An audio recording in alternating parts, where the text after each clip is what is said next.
जय श्री कृष्ण दोस्तों। हाथी ने सिखाया शेर को सबक। एक समय की बात है, एक घने जंगल में अनेक जानवर रहते थे। इस जंगल का राजा एक शक्तिशाली शेर था।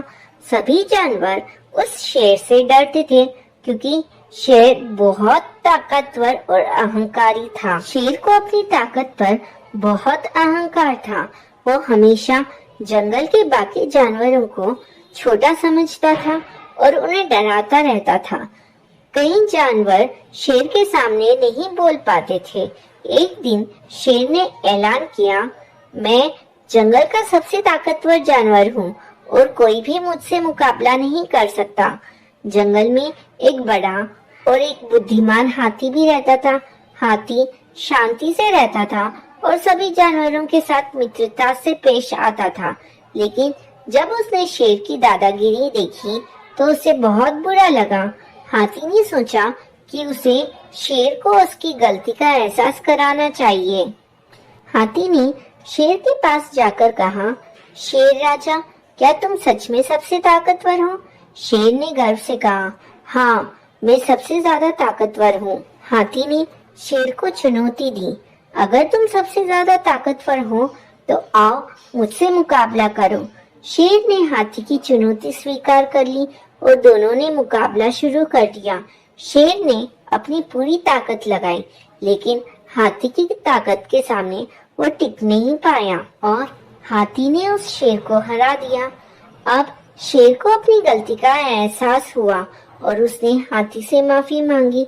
हाथी ने शेर को समझाया, ताकतवर होने का मतलब यह नहीं है कि हम दूसरों को छोटा समझे और उन्हें डराए। सच्ची ताकत वही है जो सभी के साथ मिलकर चलती है और सबकी मदद करती है। उस दिन से शेर ने अपने अहंकार को छोड़ दिया और सभी जानवरों के साथ मिलकर रहना शुरू कर दिया। जंगल में शांति और प्यार का माहौल बन गया। इस घटना ने जंगल के जानवरों को एक महत्वपूर्ण सबक सिखाया कि सच्ची ताकत वह है जो दूसरों की मदद और साथ में चलने में होती है। दोस्तों, इस कहानी से हमें यह सीख मिलती है कि अहंकार हमेशा विनाश की ओर ले जाता है, जबकि मित्रता और सहयोग से हम सब मिलकर सुखी रह सकते हैं। जय श्री कृष्णा। राधे राधे। नंदनवन में कालू नाम का एक भालू रहता था। कालू अपने शरीर से जितना काला था, उससे कहीं ज्यादा वह अपने मन से भी काला था। वो लोगों को अपनी चिकनी चुपड़ी बातों में फंसाकर उन्हें चट कर जाता था, खास करके छोटे जानवरों को। उसी जंगल में मोटू और छोटू नाम के दो खरगोश भी रहते थे। देखने में वे जितने छोटे थे, अकल में उतने ही अधिक बुद्धिमान थे। उन दोनों में दोस्ती भी खूब थी। दिन भर दोनों मिलकर उछल कूद मचाते और खेलते रहते थे। वो दोनों एक दिन बात कर रहे थे। बातों ही बातों में कालू भालू का जिक्र आया। तब छोटू खरगोश ने कहा, सच में कालू भालू कितना बदमाश है। वो कितना मासूम लोगों का फायदा उठाकर उन्हें चट कर जाता है, खास करके छोटे जानवरों को। और जब हमें पता है कि वो ऐसा है तो फिर भी हम क्यों उसकी चिकनी चुपड़ी बातों में आ जाते हैं। हमें उस कालू भालू को सबक सिखाना चाहिए। यह सुनकर मोटू खरगोश ने कहा, सच कहा तुमने, हम उसे सबक सिखाएंगे। और उन दोनों ने एक योजना बनाई।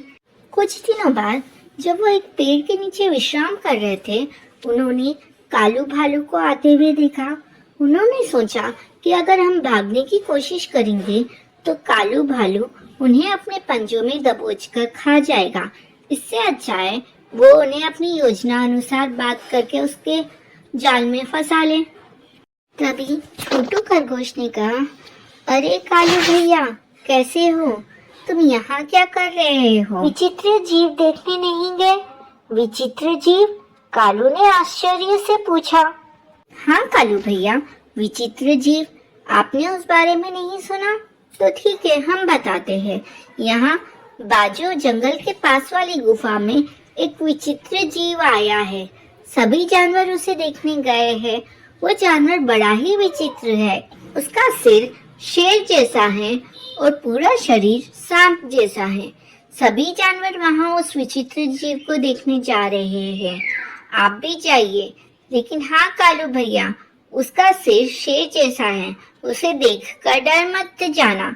यह सुनकर कालू भालू अकड़ते हुए बोला, उसका सिर ही शेर जैसा है, अगर असली शेर भी आ गया तो मैं उससे नहीं डरता, कहकर वो वहां से चल दिया। कालू भालू सारे रास्ते उस विचित्र जीव के बारे में ही सोचता रहा। वो छोटू और मोटू खरगोश की बातों में आ गया। उसे जरा सी भी भनक नहीं हुई कि छोटू और मोटू खरगोश उसे अपने जाल में फांस रहे हैं।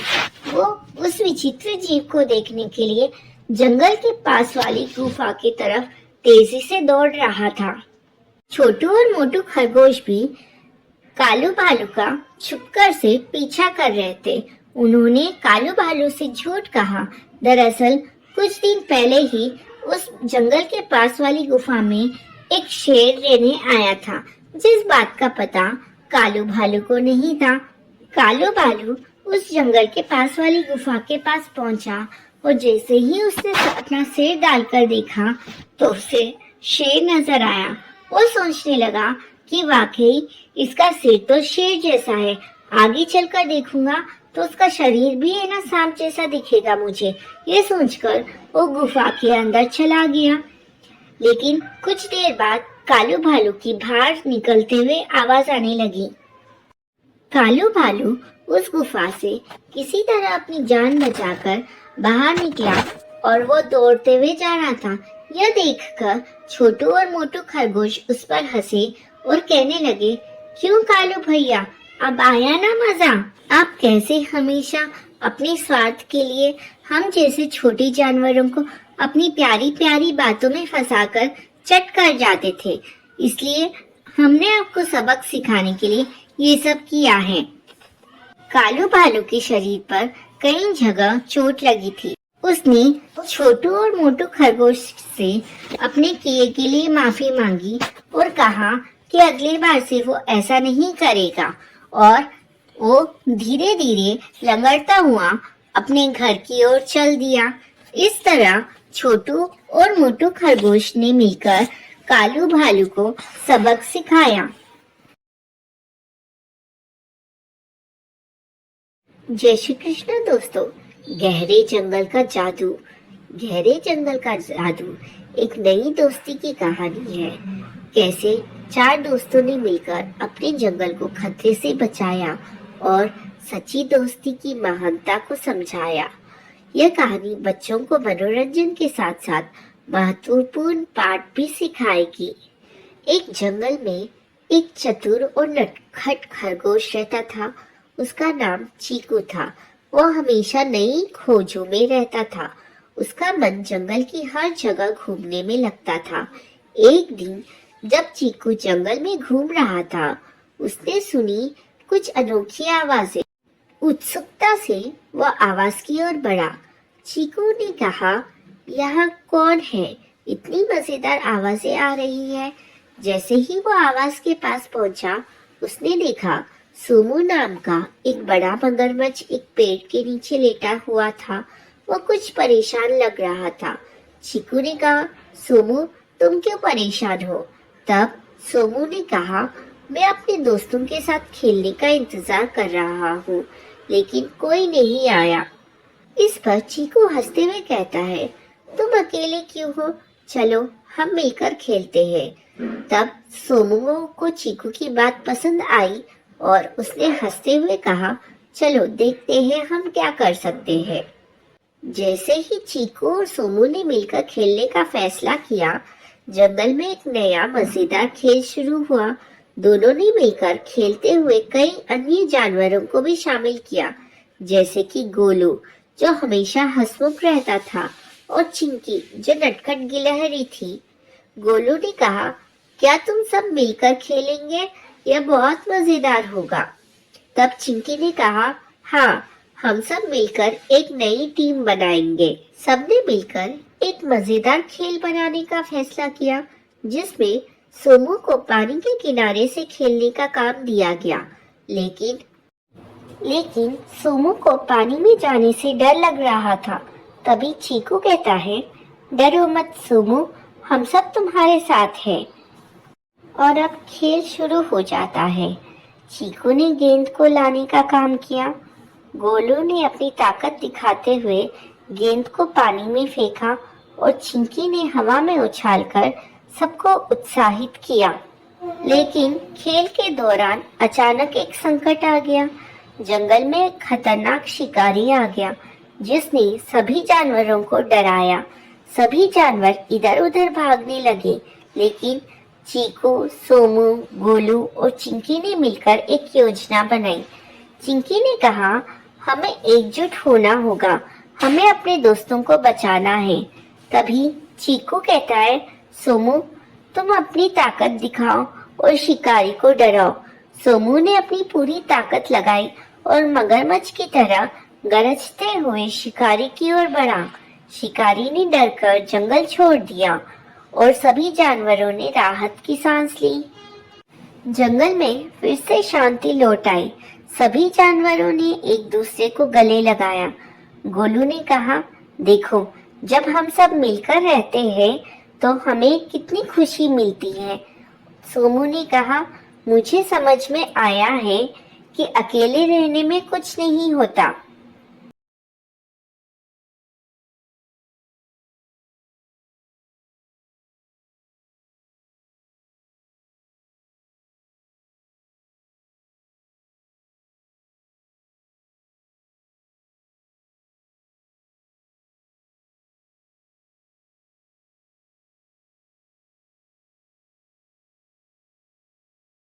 जय श्री कृष्ण दोस्तों।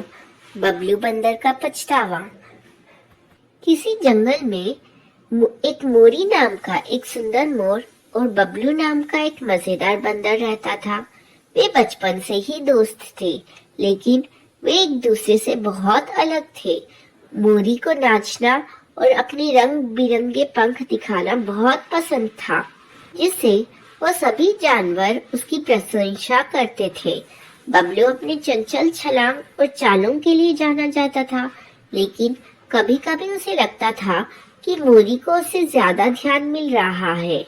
एक दिन जंगल में एक बड़ी पार्टी थी और सभी जानवर इकट्ठे हुए।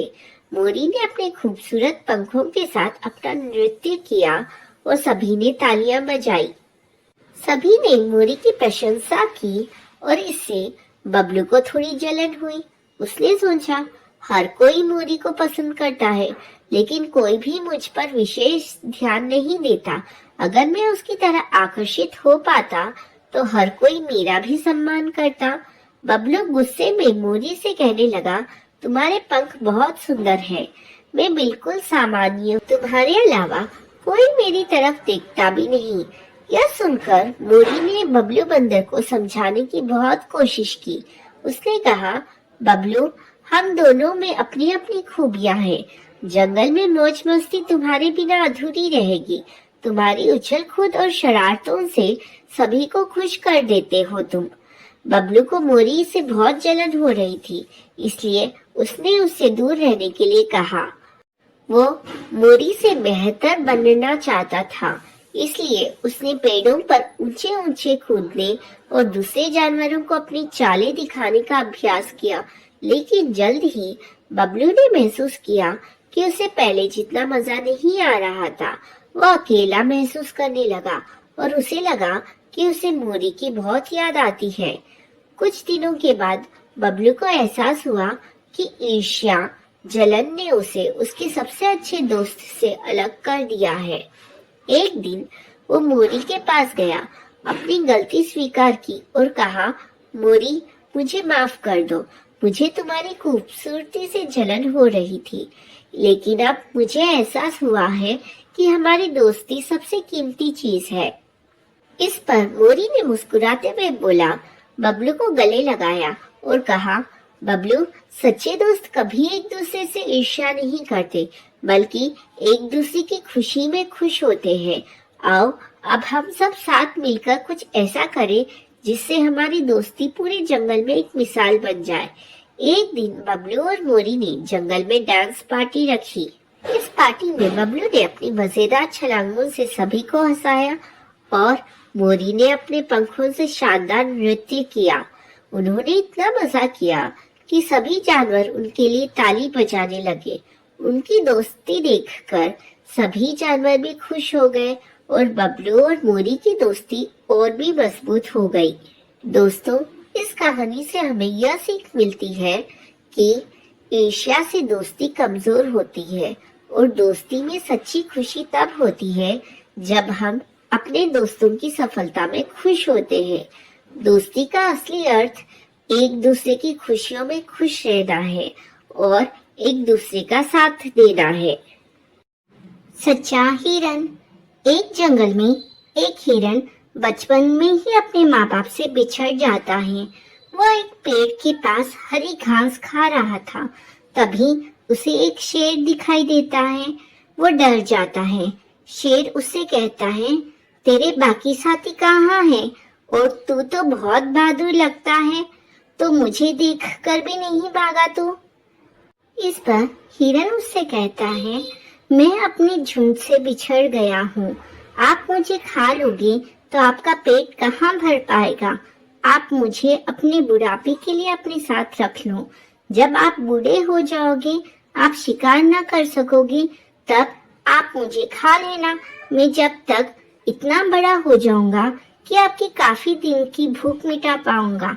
तब शेर कहता है, लेकिन तब तो तू आसानी से भाग जाएगा।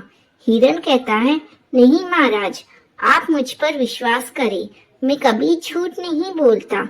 शेर को उसकी बात समझ आ जाती है। वो उसे अपने घर ले आता है। उसके लिए हरी घास का इंतजाम करता है। वहाँ रहते रहते वो शेर की सेवा करने लगता है। शेर की गुफा को भी साफ रखता है। धीरे धीरे शेर बूढ़ा हो जाता है और हिरन खा पीकर दुगना हो जाता है। एक दिन जब शेर शिकार पर नहीं जा पाता, तब हिरन उससे कहता है, अब आप मुझे खा लो। यह सुनकर शेर रोने लगता है और कहता है, तुझे मेरी गुफा में कई वर्ष हो गए।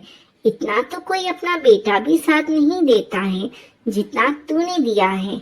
अब मैं तुझे नहीं खा सकता, क्योंकि मैंने तुझे अपना बेटा मान लिया है। वो हिरन शेर को दूसरे जानवरों को बचा हुआ मांस लाकर देता, जिससे उसका गुजारा हो जाता था और दोनों मजे से रहने लगते हैं। बच्चों, इस कहानी से हमें यह शिक्षा मिलती है, सच्चाई और ईमानदारी का फल अवश्य मिलता है। राजा की जादुई चिड़िया। एक समय की बात है, राजा कुमेर सिंह के राज्य में अकाल पड़ गया। राज्य में किसी को परेशानी ना हो, इसलिए राजा ने अपने खजाने खाली कर दिए और अन्य राज्यों से अनाज, सब्जियां मंगवाकर जनता को दिया। लेकिन इसके कारण राजकोष खाली हो गया। राजा कुमेर सिंह और उनकी रानी भानुमति बहुत चिंतित थे। ये दोनों अपने कुलगुरु के पास गए, जो पास ही के जंगल में कुटिया बनाकर रहते थे। राजा ने अपनी सारी परेशानी उनके सामने रखी। तब कुलगुरु जी ने कहा, मैं तुम्हें एक चिड़िया देता हूँ। जब तक ये तुम्हारे पास रहेगी, तुम्हारे राज्य में खुशहाली रहेगी। जो भी निर्णय लो, इसे पूछ कर लेना, लेकिन यह तुम्हारे अलावा किसी और के सामने कुछ नहीं बोलेगी। राजा और रानी दोनों चिड़िया को लेकर चल देते हैं। तभी गुरुजी ने कहा, राजन, इस चिड़िया को हमेशा खुश रखना, नहीं तो तुम भी खुश नहीं रह पाओगे। राजा रानी चिड़िया को राजमहल में ले आते हैं। इसके बाद राज्य से संबंधित जो भी निर्णय लेने होते, राजा अकेले में चिड़िया से पूछता। वो चिड़िया जो बताती उसके अनुसार ही निर्णय लेता था। देखते ही देखते राज्य बहुत खुशहाल हो गया। यह देखकर राजा रानी बहुत खुश हुए, लेकिन राजा को एक डर सताने लगा कि कल इस चिड़िया को कोई ले गया तो क्या होगा।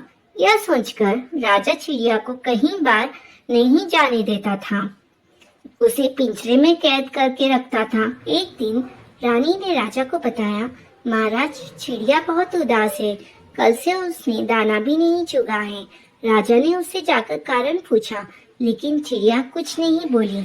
अब राजा उससे राज्य के संबंधित कोई भी प्रश्न करता, चिड़िया चुप रहती। राजा चिड़िया को लेकर अपने कुलगुरु के आश्रम पहुंच गया।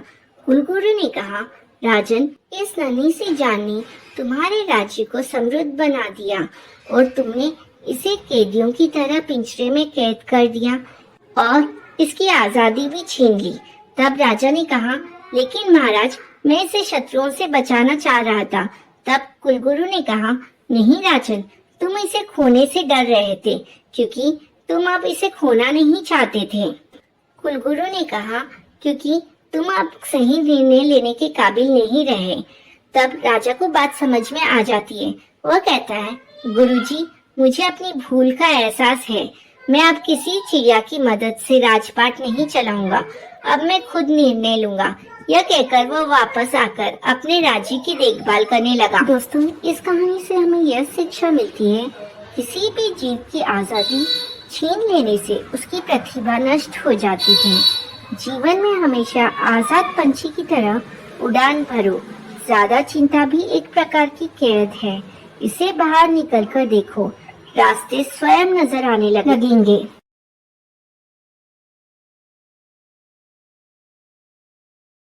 बंदर की चालाकी।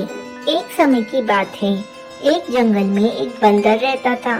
वो बंदर अपने आप को बहुत चतुर समझता था। एक दिन जंगल की राजा शेर ने जंगल के सभी जानवरों को बुलाया और कहा, बारिश का मौसम आ रहा है, आप सभी अपने अपने घरों को ठीक कर लो।